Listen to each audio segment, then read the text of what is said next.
Google launches Gallery Go, a lightweight alternative to Google Photos. The Verge. More millennials base dating decisions on property buying prospects than looks, survey suggests, CBC.ca. Fortnite patch notes, what's new in Update 9.41, including the Storm Scout sniper rifle, Eurogamer.net. Confusion about a recently disclosed vulnerability in VLC media player, Ghax Technology News.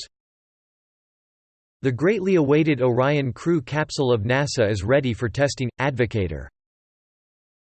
H.R. McMillan Space Center comes to Houston, BC Local News.